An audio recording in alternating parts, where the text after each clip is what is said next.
시험에 들지 않게 깨어있어 기도하라. 마음에는 원이로되 육신이 약하도다. 거룩한 새벽의 기도자 여러분, 주의 말씀 앞에 서서 하늘의 지혜를 알고 베나더 예수님의 고난의 현장을 짚어가며 여러분의 기도가 망각하신 주의 은혜 앞에 엎드리게 하는 영광이 있기를 바랍니다. 오늘 우리가 읽어갈 하나님의 말씀은 마가복음 14장 32절에서 42절까지의 말씀으로서 새로운 성전을 지으시는 이 십자가 부활을 통하여 예수님께서 자기 몸을 찢어 새 언약의 피로 세우시는 거룩한 성전의 말씀들을 우리가 읽어가게 됩니다. 우리는 그 안에서 눈에 보이는 헤롯 성전의 위대함은 무너질 것이지만 그래서 예수님께서 그 싸움을 하십니다. 어떻게 새로운 성전을 세웁니까? 자기 생명을 십자가에 내어 줌으로써 이제 그 십자가로 나아가는 그 길에 예수님께서 이 땅의 마지막 겟세마네 동산에서 기도의 자리를 엽니다. 겟세마네는 말고 자체가 기름틀인 것처럼 예수님께서 생명을 쏟아붓는 혼신의 기도가 그 가운데 드려지게 됩니다. 변화산상에 올라갔던 것처럼 제자들과 더불어 기도의 자리에 서서 특별히 베드로, 야고보, 요한을 데리고 더 가까이 나아가서 누가복음이 말씀하는 것처럼 돌 던질 만큼의 떨어짐 속에 예수님은 홀로 엎드려서 생명을 쏟아붓는 기도의 자리를 가지시게 됩니다. 제자들에게 내면의 그 고통, 인간이 겪게 되는 죽음과 저주와 하나님 앞에 버림받는 자로 들려져야 될 자기 삶 십자가의 길에 대한 격정을 고백하고 나누게 됩니다.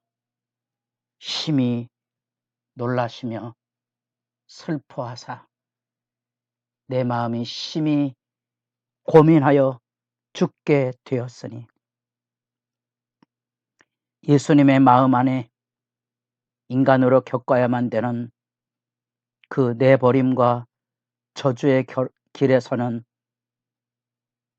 말할 수 없는 공포와 고통과 아픔을 여기 고민하여 죽게 되던 말 안에 담아내고 있습니다.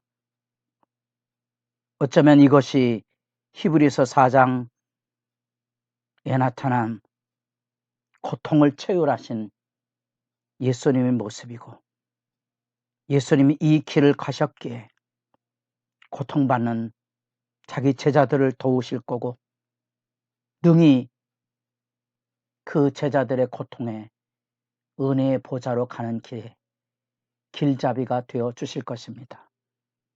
그런 점에서 예수님은 이 기도를 통하여 제자들로 하여금 깨어 있어야 될 본부를 들려주십니다. 스승의 고난에 동참해야 될 제자의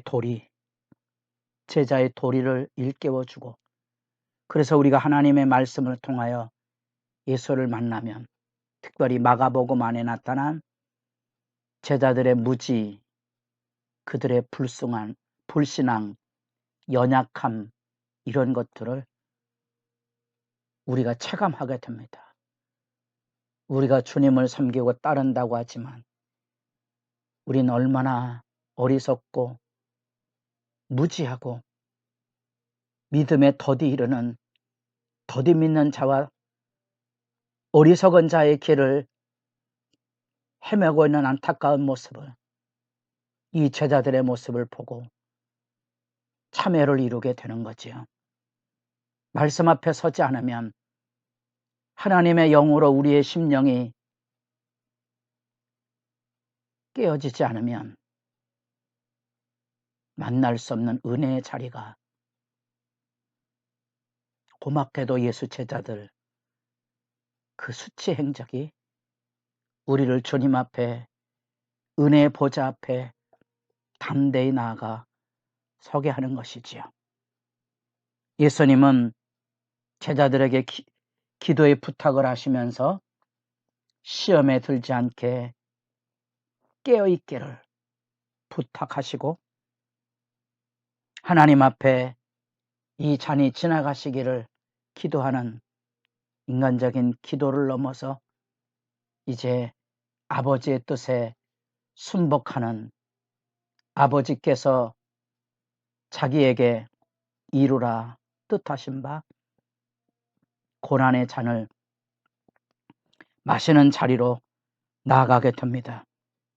육체의 연약함을 극복하는 거룩한 싸움으로서의 이 절절한 기도의 의미를 우리에게 들려주고 있는 거지요. 베나도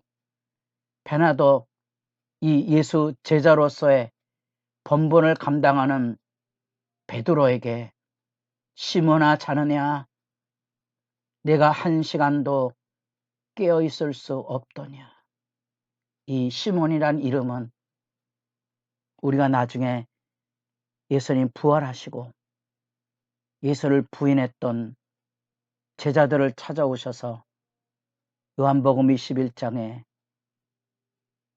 사랑으로 그 시몬을 부르시는 주님의 음성을 우리가 메아리로 떠올려 볼 수 있습니다. 시몬, 베드로로 세운 예수님의 부름 앞에 부합하지 못한 채 슬픈 이름이 여기 있습니다.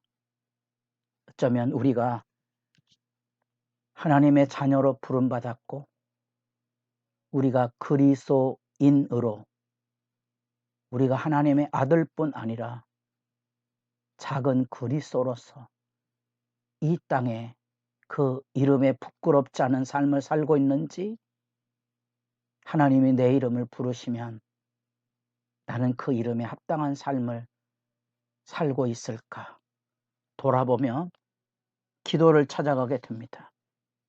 예수님은 인간 본성의 뜻을 거스리고 아버지의 뜻을 따라 살아가기 위하여 생명을 쏟아붓는 기도의 자리에 섭니다. 제자들에게도 시험에 들지 않도록 일깨우며 하나님 앞에 이 본분을 보여줍니다. 어쩌면 베드로와 야고보와 요한이 예수 그리스도의 생명을 쏟아붓는 기도의 증인이고, 결국 기도가 무엇인지, 기도는 내 뜻을 저버리고 아버지 뜻을 받아들이는 영광의 결단의 시간입니다. 우리가 이 새벽을 깨우며 하나님 앞에 우리의 뜻을 관철시키는, 마치 그것이 믿음인 것처럼, 그것이 기도의 능력인 것처럼 과장하고 확대하는 측면이 있습니다만, 기도의 본질은 내가 하나님의 뜻 앞에 무릎 꿇는 거지, 내 뜻대로 이루어 달라고 하는 간청과 하나님 앞에서의 떼쓰는 기도가 능사만이 아닙니다. 우리 인간의 연약함 모르는 바는 아니지만 주의 복음 앞에서 끊임없이, 그래서 우리가 자라가야 하고 성숙되어져 가야 되는 겁니다. 예수님께서 고민하고 슬퍼하시고 놀라셨던 이 삶의 자리 안에 잔이 지나가기를 청원하는 그 탄원과 아픔의 씨름 속에서 기도를 통하여 아버지 원대로 하옵소서, 복종하고 주님의 뜻을 받아들이며 그 앞으로 나아가는 그 진지한 기도의 자리에 비하여 스승의 고통과 아픔에 대하여 공감도 이루지 못한 채 쏟아지는 육체의 잠에 매여 있는 제자들의 모습은 우리로 하여금 아픈 우리들의 수치와 모욕을 드러내주고 있는 모습으로 보입니다. 끝내 3번의 청원도 듣지 못하고 이제는 자고시라, 이제는 자고시라, 예수를 잡아 넘기려고 하는 악의 도구로서 유다가 다가오는 발걸음을 예수님은 인지하고 계셨던 거죠. 곧 죄인의 손에 넘겨질 그때 나를 파는 자 유다가 가까이 오고 있음을 예수님 알고 계셨고, 때가 이르러서 기도에 깨어있음에 실패하는 제자들이 혼장담하고 죽을지언정 주를 부인하지 않겠다고 말하는 이 시몬의 나약한 모습들이 이 유다와 유대군병, 로마 군병의 강도를 체포하러 오는 발자국 소리에 혼비백산에서 도망가는 어두운 장면들을 우리가 함께 마음에 담아서 여러분이 드리는 기도가 어떠한 모습인지, 여러분이 씨름하는 기도의 내용이 뭔지, 여러분이 부르짖는 기도가 하나님의 뜻을 구하는 데 이루도록 성숙되어가는 아름다운 영광으로 매듭이 있기를 바랍니다.